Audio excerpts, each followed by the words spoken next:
Hello, welcome back. Welcome back to another live session. This will be absolutely amazing training today. I'll be showing you something very interesting. I'll be sharing with you the strategy that made hundreds of thousands of dollars, and it will help you to make that if you implement the right way. And I'll share all the strategy you need. And again, what's the reason doing this live session and what's the reason coming up with specifically loop strategy and sharing it with you all? A lot of dispatching reaching out to me saying that, hey, the market is crashed, we can't find loads. Katie is frustrated, and let me just make this bigger, and then I do have slides that I can go over, and then you'll be taking notes. It'll be absolutely amazing session. So, and then they'll be like, hey, we can't make money. Carriers reaching out saying, hey, we're closing doors, we can't find loads, market is crashed.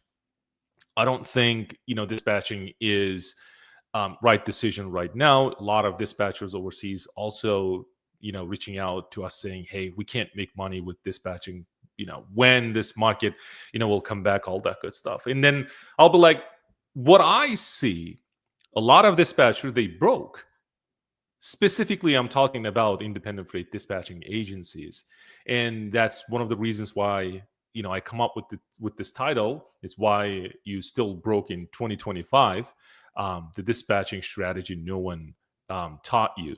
So if you knew this, obviously the loop strategy in your trucking business, you'll make a lot of money.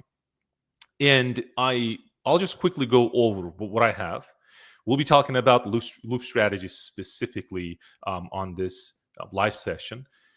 And it's very different than tri-haul. Some of you, maybe you're thinking, oh, this is a tri-haul and I don't use that tri-haul. It's not. I'll give you, how it's different. We'll be talking about what is the loop strategy, and then I'll show you the loop strategy, how it's different from tri-haul. I'll give you some examples. We'll be talking about more on this.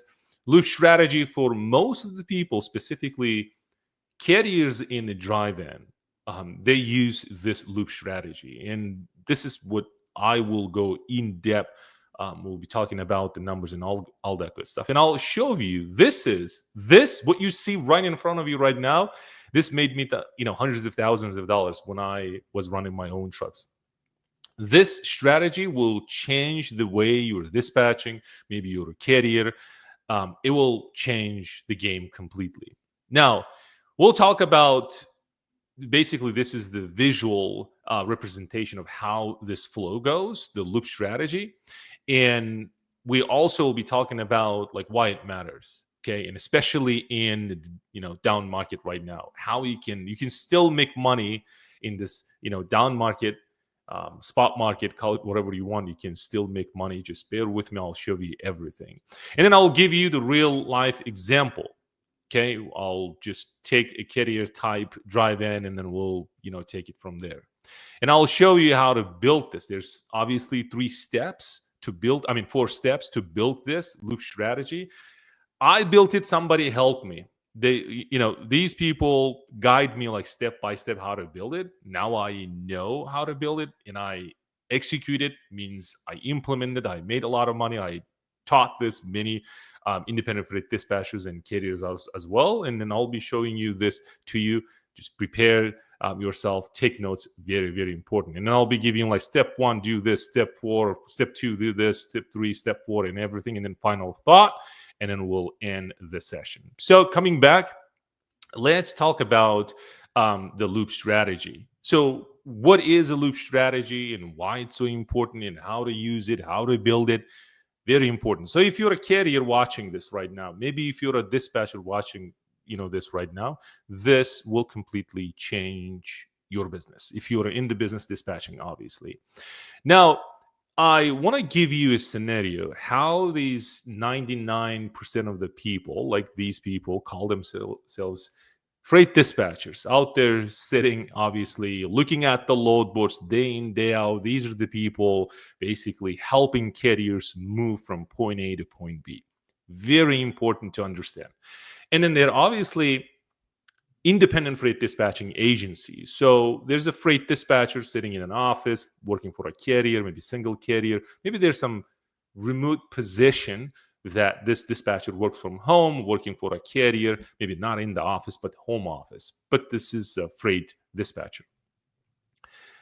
And there's independent freight dispatching agencies out there. These people, they don't own no trucks, no equipment, nothing. It's just the skill, and they have the team of people. They're really good at dispatching other people's trucks. That means if you have an independent freight dispatching agency, you have right around about 20, 30 people in your office, and then you're dispatching, I don't know, tens of hundreds of trucks using your army of dispatchers. So this is what I teach, right? Starting your independent freight dispatching agency. So the reason why I'm saying this, these freight dispatchers, these independent freight dispatching agencies or independent freight dispatchers, I just wanted to divide them into two sections or two segments. One segment we can call 99%, and then we'll call another one the 1%. Obviously, 1% knows many things. They have a lot of experience. They know how to use tools. They're basically sharks. Let's call them sharks. These 1% of dispatchers. And then we have 99% of the dispatchers, and then they're sitting, and this is how they dispatch. They'll come in the office, let's say 8 o'clock, maybe 9 o'clock, and they'll be sitting, and they just log into a load board like truck stop, DAT, 123 load board. And then what they will do is they will just stare at the screen all day long from 8 o'clock until 5, 6, 7 o'clock. And then it will put origin and destination. I'll give you an example. Maybe one of the trucks in Atlanta, Georgia goes to Houston, Texas. This driver or carrier says, hey, I want you to find me a load, good load, obviously, best paying load. And I want to pick that load, and then I want to go to Houston, Texas. So dispatch will come in the morning, log into, let's call it DAT, which is load board. And by the way, if you don't know what I'm saying, like the load boards and all that good stuff, just ask me like in the chat saying, hey, I want to ask this question, whatever, just let me know, and then I'll take your question. So, and then they will be like, okay, this carrier goes from Atlanta, Georgia, goes to Houston, Texas. And you'll be able to put that origin and destination, whatever the trailer type might be. It could be a dry van, it could be box truck, it could be sprinter van, it could be reefer, whatever, or flatbed. And it'll give you, you can put that filtering in the load board, and then you just click search, okay? And then it'll be sitting and refreshing. And what they're doing is they're looking for the best paying load. Not many of 99% of dispatchers, they don't know the cost per mile. This is another important topic. And by the way, I did the video about cost per mile. So if you missed it, please watch. It's very important.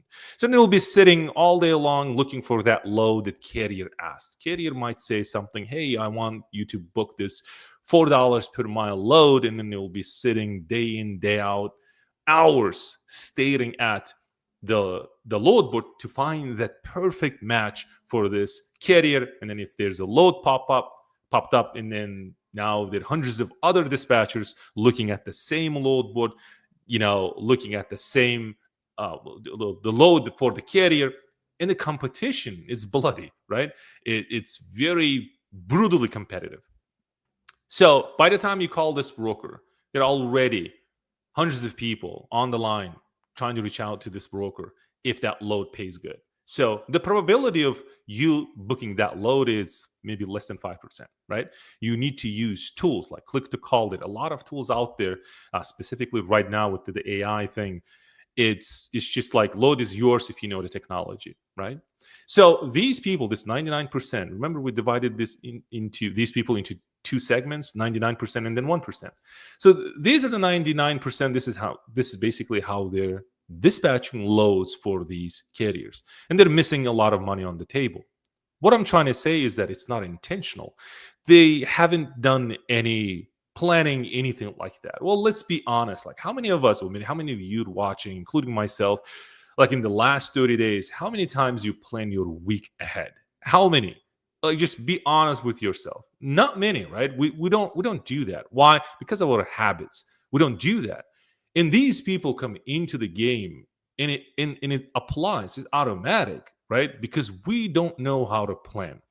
And then we just, hey, you taught me to log in into the load board and look for those best paying loads. Not even like, not many dispatchers can define the best paying loads out there. Okay, not many dispatchers out there can define cost per mile, that the CPM, and how it's calculated. Some, people might say, well, it's the costing. That's what costs, or that's what's costing carriers for every single mile they drive. That's what it is. But then, can you calculate? They don't know the fixed cost and variable cost divided by the total numbers. Let's say 10,000 average miles per month, all that good stuff.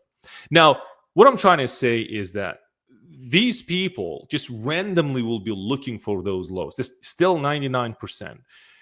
They're not planning. Okay, I need to find a load from Atlanta, Georgia that goes to Houston, Texas, not even knowing that if I go to Houston, Texas, will I be able to pull good load and then we'll come back, let's say Atlanta or whatever the home state is. They won't do that. They'll like, okay, there's a good load,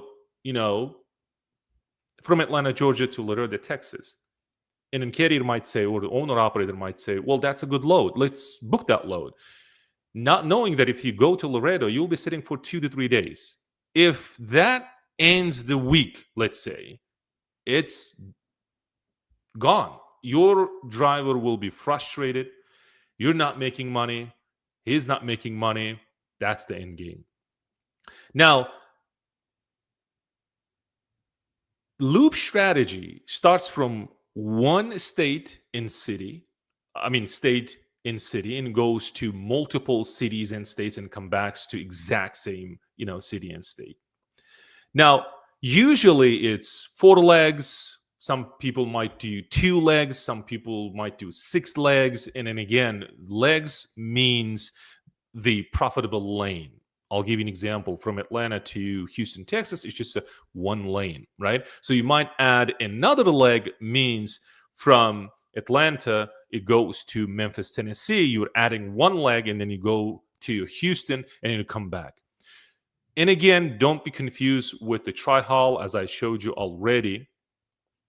Very, very important that the tri-haul is very different than, loop strategy. So then what's the goal with this? The goal is to keep truck loaded, right? You need to reduce the deadhead. Very, very important. And thus, if you do this, then obviously you increase the profit for your carrier and obviously for yourself. Why? Well, because you're using carrier to make money.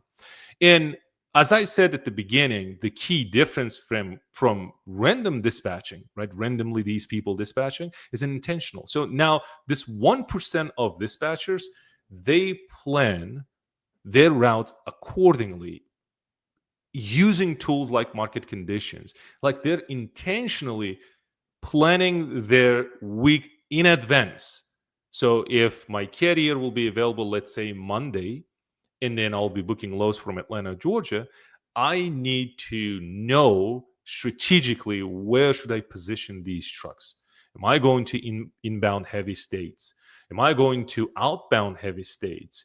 Like, what are the weak corridors? Or there are a lot of ingredients, I would say, goes into this.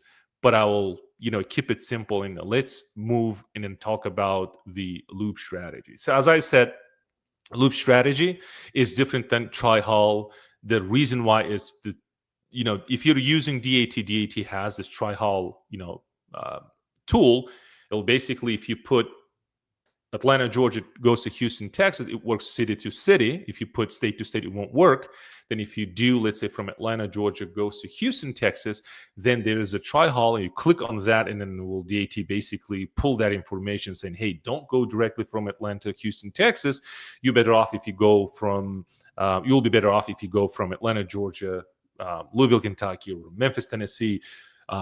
Deliver the load there and then pick another load, then go to Houston, Texas, and this is how you make money. That's a tri-haul. So then loop strategy, this is where you plan, as I said, in advance. But tri-haul is like you use this strategy as you go. So if you're dispatching, you can use tri-haul. But loop strategy, it's planned, as I said, intentional, and you planned in advance. Now you know strategically, how to position your trucks, and you will be using this loop strategy like week in, week out. Okay, it's not one time. It's just repeatedly. It's a loop, right? It stays within the loop. Now, moving on, I hope you getting value out of this, and if you guys have questions, please let me know. Now, a lot of people, these 1% dispatchers using specifically in the drive, and that's what I realized. And by the way, if you're looking at this, Atlanta is a hub for the freight, right? Very important. Chicago, same thing. Dallas, same thing. So what they're doing is coming down from that's basically coming from north to south, right? So the Chicago goes to Atlanta, from Atlanta goes to Dallas, and from Dallas they go to Chicago. And by the way, they might add another profitable leg. They might use a tri-haul to even make even more money. How so? Let's say if they started from Atlanta, Georgia, then goes to Dallas, Texas, or Houston, Texas. Before they go back to Chicago, let's say, they will go to Dayton, Ohio, because there are a lot of loads from Houston, Texas, Oklahoma City, Dallas, Laredo goes to Dayton, and then it pays really good, and then they will deliver there, and whatever the load, they can pick up and then go to home state. So that's how these van owners, most of the dispatchers dispatching van, that's what I realized, and this is where they're making money. I don't know if you guys watched live did back about like 5-6 months ago, the golden triangle. You can also call this golden triangle. I was doing the live, a lot of you guys liked it, because basically it's a loop strategy. That's what independent freight dispatchers using, and then making a lot of money, so especially right now. So here is the story before I reveal how I make money and how I made money when I was a carrier. I own 4 trucks. I was a carrier, and I'm fairly new back then. And I don't know. I'm coming from car hauling, auto transport. I don't know this general market. It's different.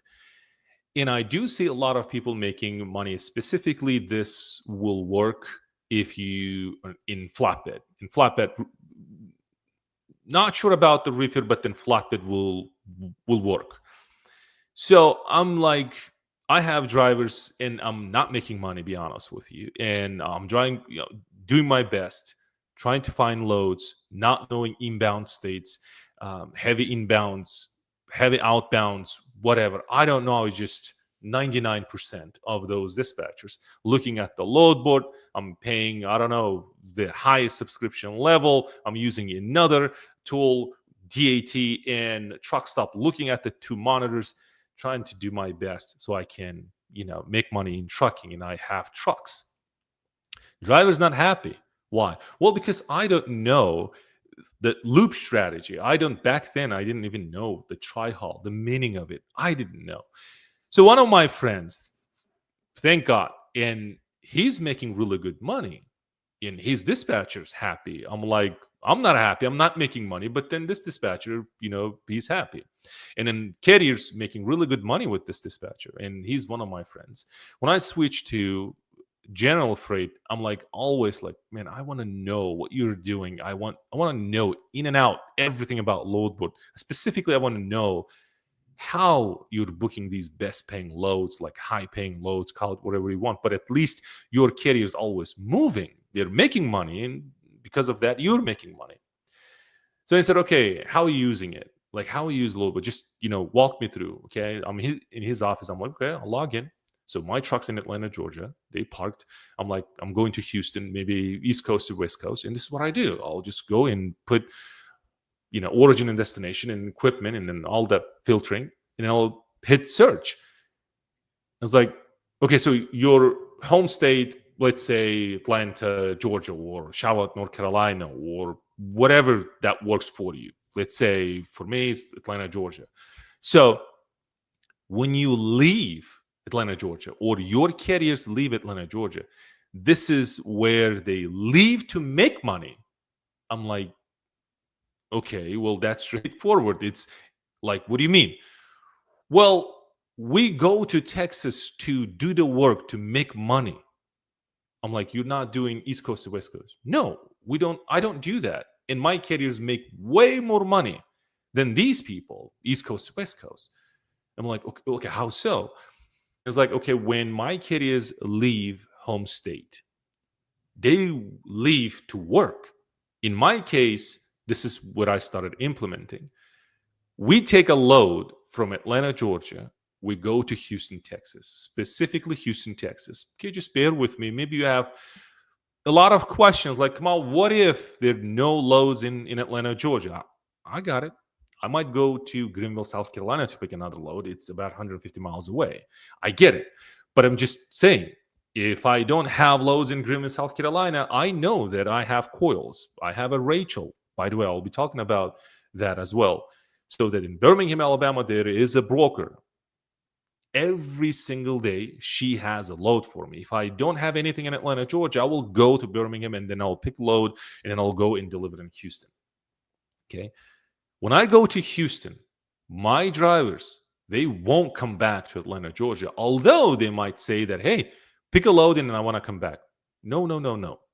You know why? Well, remember what he said. We pick a load from Atlanta, Georgia. We go to Houston, Texas. We leave home state to make money. We're not coming back until we make money. How so? Well, when we leave Atlanta, Georgia, we went to Houston, Texas. We're not going California. We're not going up north. We're not coming back. We're working in Texas. We take a load from Houston. We go to Oklahoma City.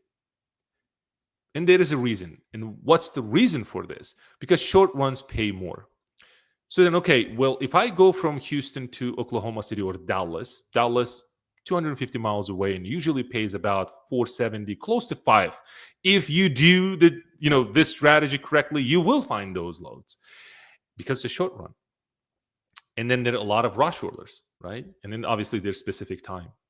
From Houston to Dallas, or from Houston to Oklahoma City, coming back to Dallas or coming back to Houston.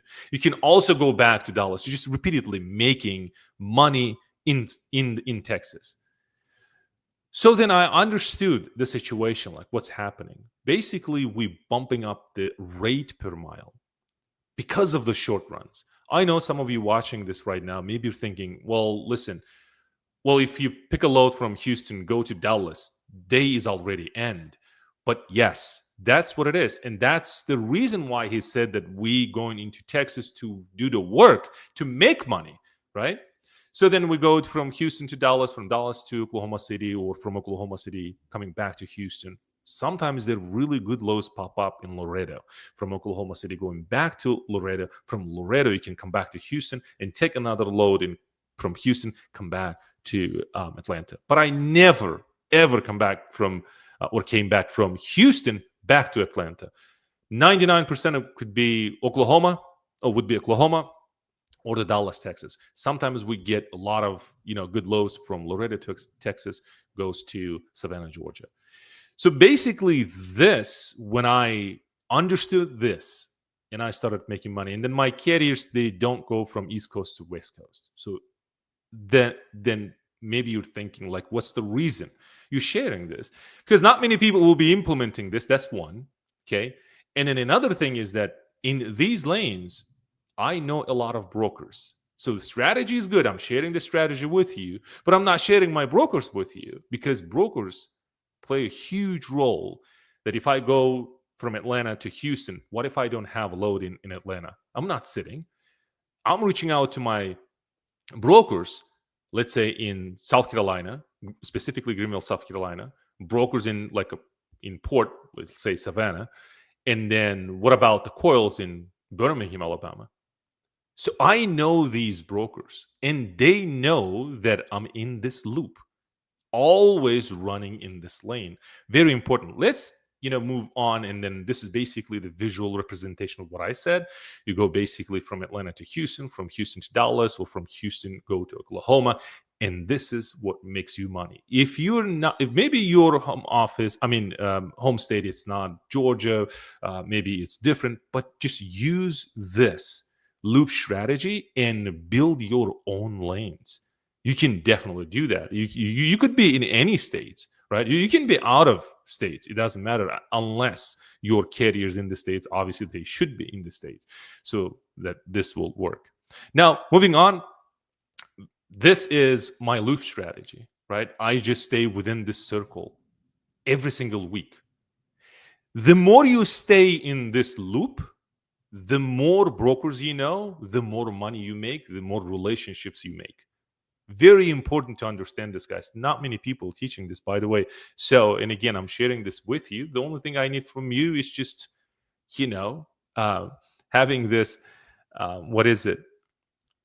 Sense of community that we are the dispatchers, because my people, they're independent freight dispatchers, like literally. I'm like very close to these people, because these people helping this nation to move, make money. Yes, we value carriers, we value drivers, obviously, and dispatchers play a huge role.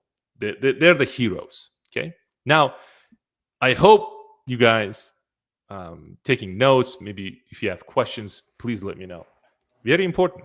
Let's go. Why it matters, specifically in a down market. And by the way, if you guys have questions, please ask me. This helps lower your cost per mile, the CPM. Why is that? Well, because it spreads your fixed costs across the like more loaded miles. For those of you who don't know cost per mile or the CPM, this is how much costing for a carrier to move truck for every single mile, right? Usually how it's calculated, you take fixed cost, truck payment, trailer payment, insurance, and everything. That's fixed. It won't change, let's say, for at least 5 years. So, and then you have a variable cost. Variable cost could be driver pay, could be maintenance, could be fuel, huge. And then you just add them up, and average miles that your carrier drives about 10,000 miles plus minus, and then you divide by 10,000, and that's how you get cost per mile, right? In this loop strategy, as I said, it spreads your fixed costs across more loaded miles, and thus you make money because of that. And it reduces like dead zones and wait time. Wait time is huge if you're a dispatcher, if you're an independent freight dispatcher. When your carriers wait, this is where you kill his profits, but at the same time, you're obviously killing your profits as well. Build consistency with broker, very important. When you run this lane consistently from Atlanta, Georgia, goes to Houston, Texas, goes from Houston to Oklahoma. I didn't know that there are a lot of brokers posting actively just Houston to Oklahoma. If you focus on this strategy and you stay within this loop, you will learn a lot, right? It's very, very, very important. Here is the deal. Remember when we started talking about this dividing into two segments, like 99% and then 1%? The more you plan, obviously, the less you guess. Why is that? Why I have this in front of you? Because 99% those people, dispatchers, they do guesswork. Because of that, they're not making money. And because of that, they stay broke. Carriers leave them. And I don't want that happening to these people. So very important. The more you plan, the less you guess. So if you intentionally planning your, loop strategy, you plan and you put your truck strategically in the states. Guys, there are tools like DAT, market conditions by DAT. DAT will show you inbound heavy states, outbound heavy states, load to truck ratio. If you, for example, if you wanted to go from Atlanta, Houston, Texas, you will look at that market condition, and that market condition tool will show you, hey, if you go to Texas, leaving Texas will be hard. Like there's no loads. Why? Because there are a lot of trucks already in Texas, but less loads. That's called load to truck ratio. The load to truck if that number, let's say below 10, that means it's a red signal that don't go there. Brokers know this, and because of that, they're paying really good money. If you're a dispatcher, maybe you heard this, maybe you know somebody that who share this with you, saying, "Hey, we find really good load from California, Los Angeles, California to Orlando or Miami, Florida." Why is that? Why brokers pay really good money from California to Florida? Well, because Florida, it's a dead zone, right? Why am I calling it dead zone? Well, because it's one of those states we called inbound heavy states. That means a lot of loads go into Florida, but not many loads leave Florida. That's why most people, carriers, will go empty from Orlando, even from Miami, go to Atlanta area, and then find loads, and then they will move from there. Okay, so hope you guys learning. This is a real life example. Real quick, I'll show it to you, and then we'll have a carrier type. We'll give to this carrier a home base. We'll talk about the weekly loop to kind of understand how this works, total miles, and then we'll talk about the average RPM. So the carrier type, very important, right? Drive-in. And again, let's talk about just a little bit. I wanted to share this because it's very important. There's some states, equipment heavy states as well. We talked about inbound heavy states. I know there are a lot, but guys, making money in trucking is not easy. So if you want to be part of the 99%, don't watch it. Go do whatever you want. But then if you really want to make money, that's what you need. I'm just basically sharing everything with you. So they're equipment heavy states. I'll give you an example. Florida could be reefer heavy state, okay, because of the produce, whatever. Texas, it will be flatbed heavy. I'm not going into details. I don't want to confuse you, but just know that they're inbound heavy states, outbound heavy states, and then we also have equipment heavy states. So Texas worked for me to work inside, like in the Texas, to make money because I had 4 step deck trailers, okay, flatbed step deck. Now, carrier drive-in, okay, home base Atlanta, Georgia. Loop looks like this. From Atlanta goes to Dallas, and that load pays $2.20. Here's the deal. Let's pause here. And it's about 800 miles. You can, if you have access to load board, and by the way, there will be links below this video. You can check it out. You can go from Atlanta and then check if you have a drive-in Dallas, and you realize that, well, no, it's not $2.20. It's actually $1.20. But then why don't you start shooting and doing this research saying, okay, if my home base is Atlanta, Georgia, right? That's my hub. Why don't I go from Atlanta, go to, let's say, Oklahoma and see those, rates? And then you're not doing it for 1 or 2 days. This is like repeatedly. This is like weekly, doing the research to catch that lane that pays the more. A lot of you obviously asking this question, like how to build lanes. And this is actually how you're building the lane, right? There's no simple formula to this. You just need to kind of watch those brokers and then broker behavior, how they're posting it, how much, right? So the weekly loop for this drive-in is from Atlanta, Dallas, pays $2.20. It's 800 miles. And then from Atlanta, it goes to Memphis. Okay, see, it's not going to another, let's say, city in Texas. It's not going to Oklahoma, but it goes to Memphis. What? Because from Dallas to Memphis, it pays $2.10. But if you come back from Dallas back to Atlanta, you'll see that RPM will decrease drastically. It's not $2.10. The reason why this carrier goes from Dallas to Memphis, Tennessee, because it pays $2.10. But if you like, I want to go from Dallas back to home, which is Atlanta, then you will realize that it pays about $1.50. So very important, right? So then from Memphis, Tennessee, you go to Atlanta and you make $2.40 for 400 miles. Short runs, as I said, pays more. So what's the total miles? Total miles is 1,650 miles approximately. And then these are the like example numbers, guys, okay? And then the approximate revenues $3,600, and then average rate per mile is $2.18. Not bad, not good, but you're not losing money. At least you're making money. Okay, and again, everything boils down to cost per mile. Very, very important.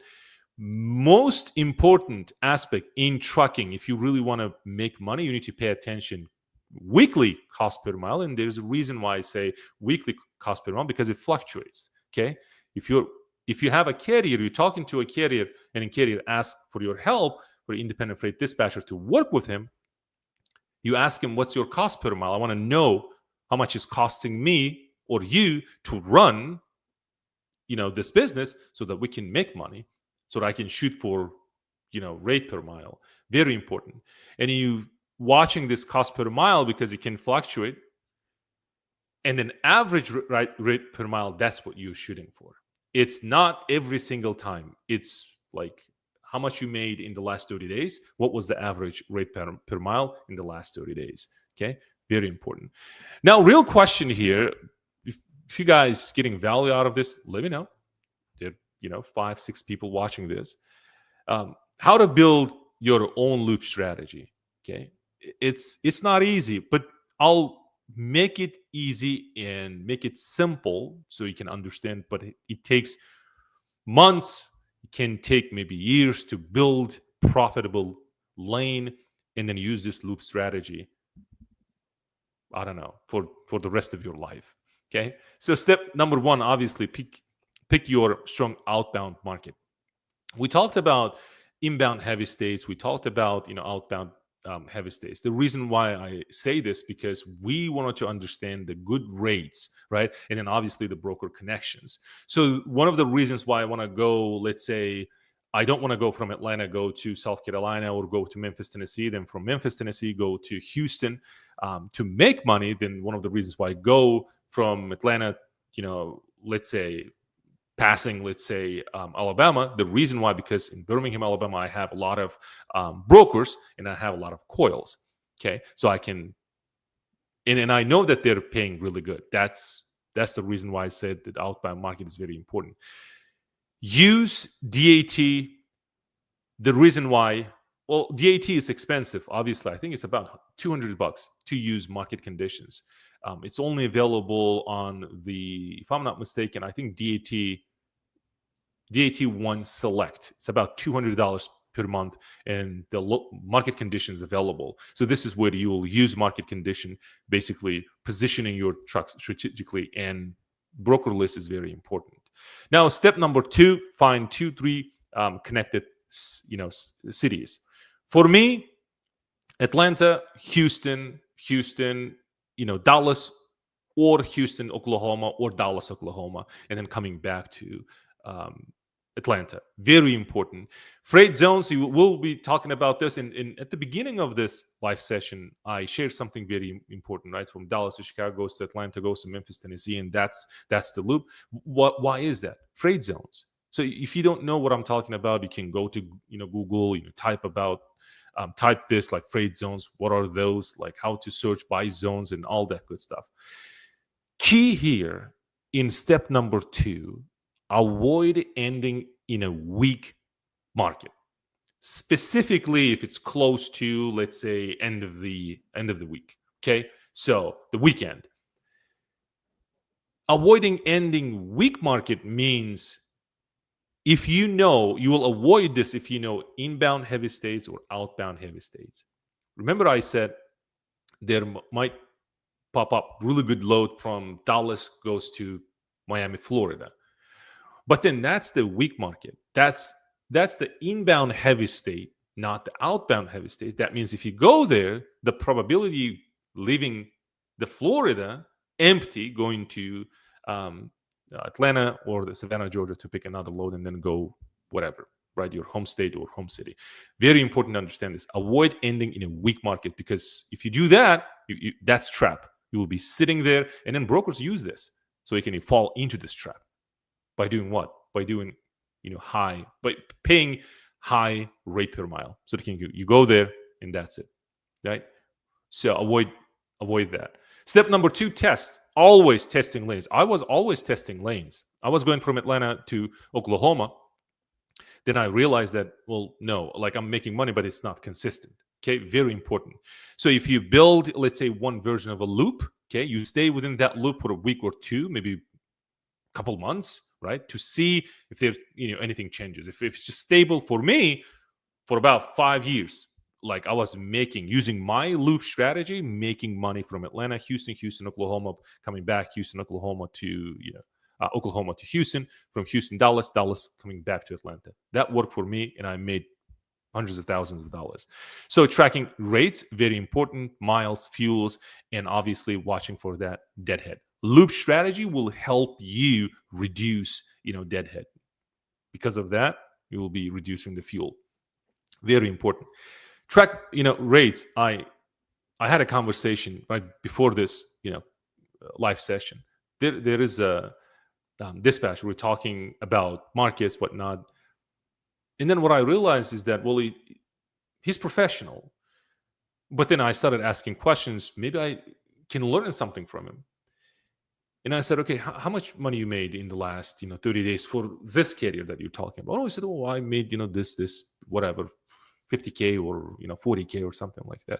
I said, okay, so in the last, 90 days, what's the average rate per mile for you? Like you booking loads, right? And he's like, that's the signal for me when he said, and I realized that, okay, so he's guessing. He doesn't know his numbers. He's like, well, I think it's right around like $3.70, close to $4.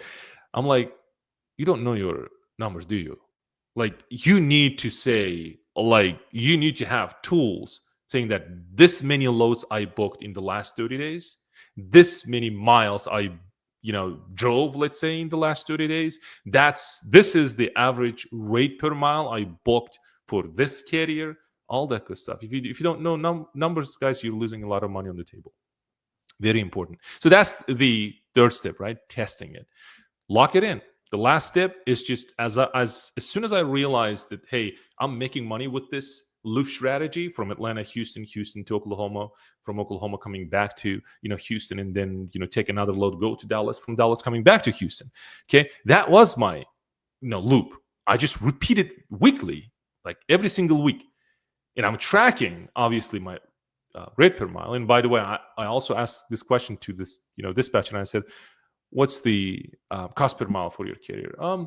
Cost per mile, I think for him is about like $2.10.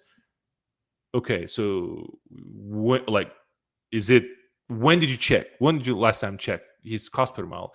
He's like, man, when I started working with him for about 6 months now, and he told me that his cost per mile is $2.10. I was like, man, cost per mile can fluctuate. It can increase, it can decrease. Very important. So when you're running this lane, the step number 4, really important. Tell your brokers that you run this lane every single week. And that's the Rachel comes in. So if I don't have any loads from Atlanta, Georgia, goes to Houston, Texas, I'll go from Atlanta empty, go to Birmingham, and then pick, these best paying loads, coils more specifically. Rachel, thank you if you're watching. And then you'll make a lot of money. Just let them know that you're running, this lane. Okay. So the final thought for this, and we'll call it a day. It's not about chasing big loads. It's not about chasing high-paying loads, guys. If you're a dispatcher watching this, it's about stacking these, smart miles, right? Reducing these, deadhead miles. Loop strategy, obviously, that's the leverage you need so that you can stay consistent. You will make good money for your carrier, and obviously you will control the market. It doesn't matter if it's a down, if it's up, right, left, whatever. Strategies always will help you make money in this tough market. By the way, guys, a lot of you asking questions. I do see people emailing, hey, I missed this live, whatnot. Next Thursday, 5 p.m. Eastern time. Don't forget to subscribe and like and turn on the bell notification. And there's a reason why. So when I post, let's say if I created a live session using what is it, StreamYard, that's the tool that I'm using for those of you who are doing live sessions. It's an awesome tool. So you will receive the notification. Just don't forget to subscribe and then turn on the bell notification. I hope you guys, liked it. I can't thank you enough. So I'll see you next week. I have something amazing to share with you, and we'll take it from there. Thank you.